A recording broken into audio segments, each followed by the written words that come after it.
With the inaugural World Championships due to start on the 4th of September in Liverpool, it got me thinking about those original World Boxing Championships, the original edition, the inaugural World Boxing Championships from 1974 under the sanctioning body AIBA. When you look at the 70s as a whole, that was arguably the greatest decade in boxing. You had the Ali Fraser trilogy, you had Ali Foreman, and you also had this really small island, this little island nestled in the heart of the Caribbean that was starting to make a lot of noise on the international boxing circuit.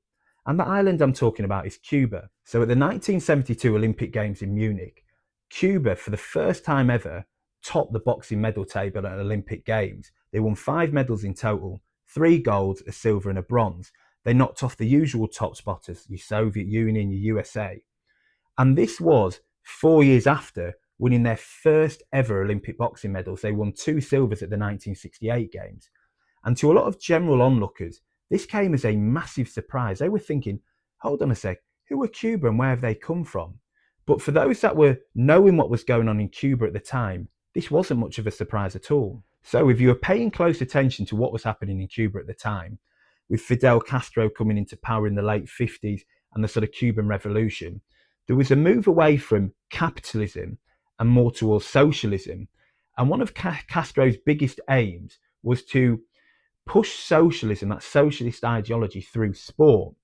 And he sort of pumped a load of funding, a load of state funding into different sport programs, one of which being boxing. He wanted it to be this sort of center of excellency for boxing. He recruited one of the top Soviet coaches, Andrei Shevchenko, paired him with a Cuban coach, Alcides Segarra. These two were instrumental in creating Cuban boxing of what we know today. Obviously with Castro's funding and backing, but these two were massively instrumental. And he really wanted to move away from that sort of capitalism, more towards socialism, and really create that dominance in sport, and one of which was sort of the boxing. Now, 2 years after that sort of Olympic triumph where they got those 5 medals, Cuba were granted the ability to host the inaugural World Championships in Havana, Cuba. Now, it's a bit unknown, so I've tried doing a bit of digging in sort of news articles at the time. It's a bit unknown why Cuba was given the ability to host those World Championships. Some say that AIBA, the sanctioning body at the time, liked the idea that Castro and Cuba were sort of pushing away capitalism. They were fighting capitalism with this sort of socialism, and they supported that ideology. Some say it's actually because Cuba have shown evidence they can host quite a large competition, the Geraldo Cordova Cardin competition, which brought in other countries. And so they were given the ability to host the inaugural World Boxing Championships in 1974. And bear in mind, other than the Olympics, there was no other sort of format of boxing, format of international competition like it. So this was the first of its kind. And wow, what a reception it was. I think there was just over 40 nations who came and a little under 300 boxers. So, first of its kind, and wow, very, very busy with boxers, with nations coming. Now, if we focus on the boxers and the weight classes and who turned up, and actually, I'm going to drift a little bit off topic here. And those that have listened to my other podcast and hopefully will subscribe and tune into this channel going forward, you'll know I start drifting off, but I always bring it back. Some people may agree, some people may disagree. I actually prefer the old AIBA weight classes. I think the world boxing weight classes, the increments, are just too big. I think 5 kilograms is a considerable weight difference compared to those sort of old AIBA ones where mostly it was sort of 3 kilogram increments. And for those that have boxed before, you will know losing even a couple of kilograms or boxing at a weight that's a couple of kilograms heavier than what you're used to makes a massive difference. And I think the way the world boxing weight categories are currently set up, it's very difficult. You've obviously got boxers who were good at 50 kilograms, who were good at 55, who were good at 60, but you've got those boxers in between who got nowhere to go. A case in point, Aresbek Asikulov, who in my opinion is the most technically gifted boxer on the Kazakhstan boxing team. I'm not saying he's the best, but he's the most technically gifted. Now, he's 57 kilograms. Yes, he's boxed at 55 kilograms before, but from speaking to him in Kazakhstan, that's going to be a real problem. And he also feels that 60 is quite heavy. I think he has made the bump up to 60 now. But back then, back in those old AIBA weight classes, those small increments were really helpful. So anyway, back to this. So the boxers, the weight classes, boxers turned up. It was a big show. You had a lot of those Olympic champions from 1972 in Munich turning up to these Havana World Championship games. Boxers like Boris Kuznetsov, the featherweight Olympic champion from the Soviet Union. I've often described him as the sort of poster boy for Soviet boxing at the time. He had the looks to match the skill in the ring. You had Mate Parlov, who I think he was unbeaten for 3 or 4 years leading up to these World Championships. Reigning Olympic champion from 1972, European champion, just the dominant force at light heavyweight. You had Emilio Correa, who was the welterweight champion from Munich. You had some other really good African boxers. And then obviously the man everyone wanted to see, Teofilo Stevenson, the man, the myth, the legend. In many people's eyes, the greatest amateur boxer that's ever lived. I think it's very close between him and Felix Savon. Some people may agree or disagree with this. I actually edge Savon ever so slightly. I just think his body of work was just that bit better. But yeah, Teofilo Stevenson, what a boxer. So let's look at how the competition unfolded. Now, I'm not just going to read off names and bouts, everything like that, because I don't find that helpful. I'm just going to pick out some of the key bouts for each weight class. So at light flyweight, you had George Hernandez, who, in my opinion, is the best, if not the second best flyweight in the history of Cuban boxing. And when I say flyweight, I include light flyweight and flyweight together, because you did have boxers throughout history, especially Cuban boxing history, who sort of made those jumps between light flyweight and flyweight.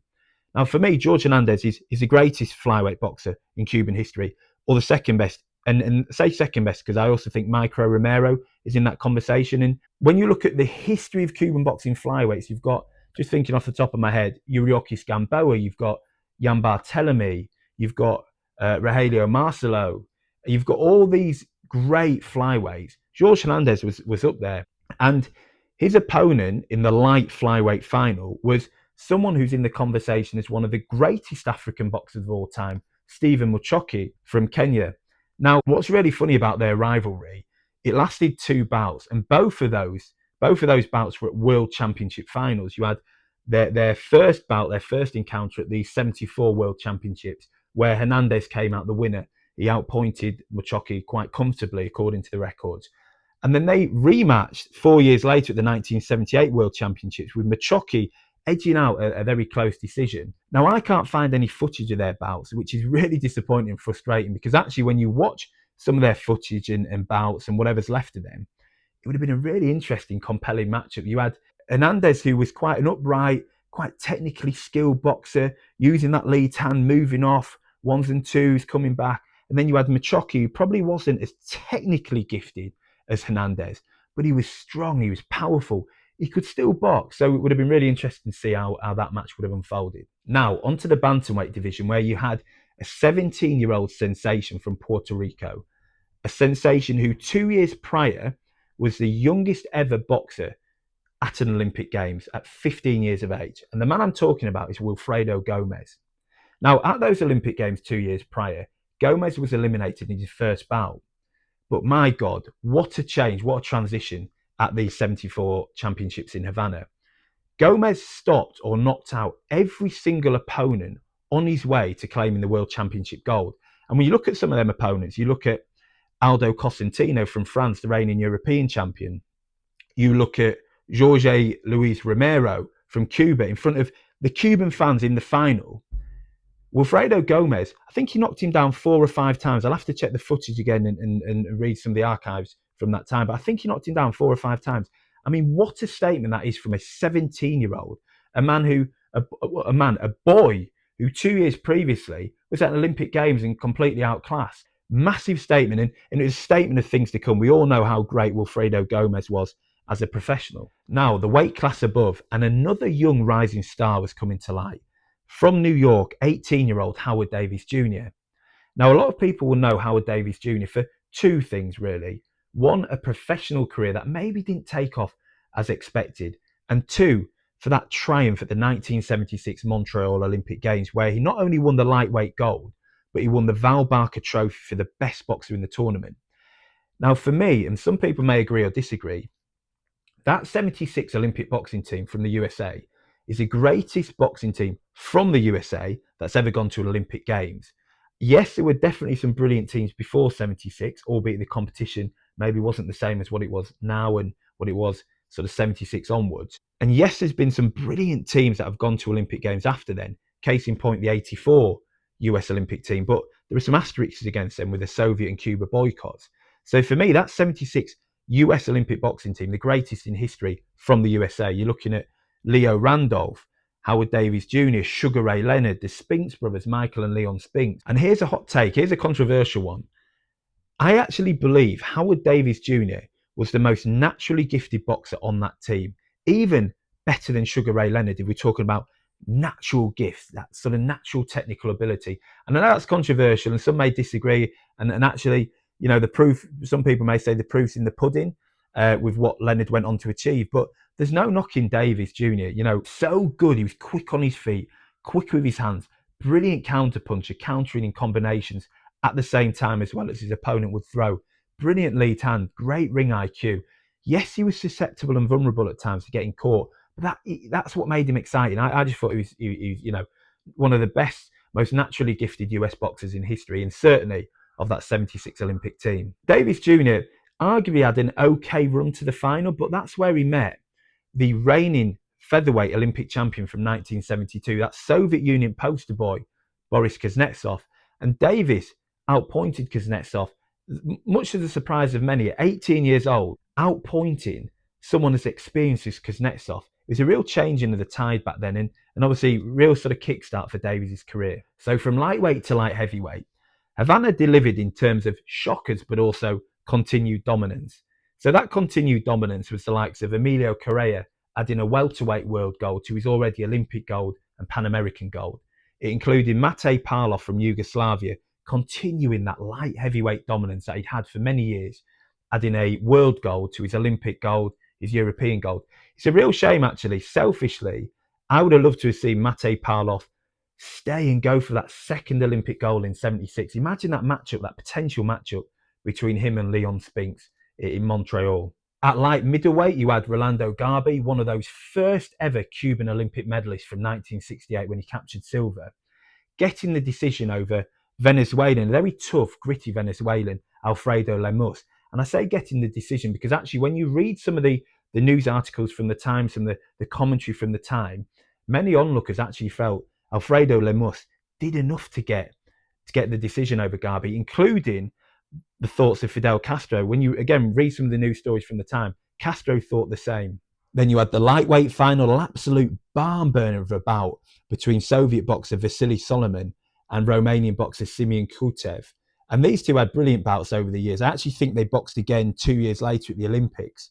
But yes, Soliman got the victory there. You had Rufat Riskiev getting middleweight gold in Havana. And you also had Douglas Rodriguez, the reigning Olympic bronze medalist, outscoring, outpointing another tough Venezuelan boxer, Alfredo Perez, to capture world gold. So, you know, bronze 2 years earlier at the Munich Olympics, and then being able to capture that world gold in front of his home crowd was a big moment for him. Now, let's talk about the light welterweight division. When it comes to Ugandan boxing, the boxer that often steals the spotlight, who's often labelled the greatest boxer to come from Uganda, is John Mugabe. And he definitely has a claim for that. He boxed in arguably the greatest period of middleweights in history. He boxed the likes of Marvin Hagler, Terry Norris. I even think he boxed Gerald McClellan. I'll have to check, but I'm pretty sure he boxed Gerald McClellan. But a name that often gets forgotten about when it comes to those great Ugandan boxers, or that's not spoken about enough, is Ayub Kulule, the man who gained the nickname the Gentleman in his professional career. Now, Ayub Kulule was a fantastic boxer, such a smart technician in the ring. And he came into Havana on some tremendous form. You know, he came in as the reigning Commonwealth Games gold medalist. And actually, when you look through the record books, you look through the history books of these 74 World Championships, you could make an argument that he had the toughest road to that gold medal out of everyone. You know, he had, I guess his first 2 or 3 fights maybe weren't the most difficult opponents, but then he had to beat 2 of the best boxers in Europe at the time, Vladimir Kolev and Ulrich Bayer, to get that gold medal. And he just used his sort of slick, intelligent southpaw style to outpoint them. You know, looking at the footage that's available, but also reading the archives, the news articles of the time, you know, they talk so highly about his boxing, so he definitely deserves his recognition. But the star attraction, the man I talked about briefly in the middle of this video, Teofilo Stevenson, the reigning heavyweight Olympic champion, and the man who claimed gold in Havana, his first of 3 World Championship golds. The foundation was set. His legacy was starting to pick up, that trajectory he was on. And not just his legacy and his foundation, but that foundation for Cuban boxing. 5 Olympic medals 2 years prior to Havana, dominated these World Championships. Yes, they ended up with the same medal count as the Soviet Union, but I think it was 8 each. But they dominated. They won 5 out of 11 golds, did Cuba, at these Havana World Championships. So that was the start, really, of that sort of Cuban domination we've seen all these decades later. So hopefully you enjoyed that little trip into boxing history, international amateur boxing history. If you follow me on social media, Instagram and TikTok, Matt Robinson Boxing, from now until those World Championships, I'll be posting some of my favourite bouts from World Championships from 1974 up until the present day. If you enjoyed the podcast, please do subscribe to my YouTube and Spotify. I'll put the links in the description below. It's a real shame. So I'm not going to be around for the World Championships, and probably my coverage will be very limited, if non-existent. If the nations, if the countries involved who are participating release their squads with enough notice prior to those World Championships, my aim was to do a little bit of a mini series, sort of picking up some of those best boxers from each weight class, really dissecting them, really sort of doing a bit of a boxer profile, really, their strengths, some weaknesses that I think opponents can exploit, and sort of their overall grading. But if nations and countries don't release that, I won't have time to do it. But what I will do is I'll probably, when I'm back from going on holiday, I'll do a bit of a reflection, maybe my top 5, top 7 male boxers, top 5, top 7 female boxers, and some of the best bouts. But yeah, hopefully you enjoyed. What I'll also do, I'll try and put in some of the video montages or footage from these 1974 games. I'm not going to claim that footage of my own. I think there's a lot of people in the world who do that. I think it's really important to credit the originators of that footage, or people who are going out their way to obtain and acquire footage from all them years ago. And I'll reference them in my description of the video. But for the purpose of this, you have a YouTube account called Cuban Boxing History. You have Dirota Fana, who some of the bouts he's got from like the 50s, 60s, and 70s is incredible. And another guy, Taylor O'Higgins, who I've got to speak to a lot through social media, who, I've said this before and I'll say it again, has one of the most incredible repositories of international amateur boxing I've ever seen, both historic and current. So I'll probably be using some of their footage for this, but it's really important that they get the credit they deserve. So yeah, hopefully you enjoy that little trip into history, and I'll see you for the next one.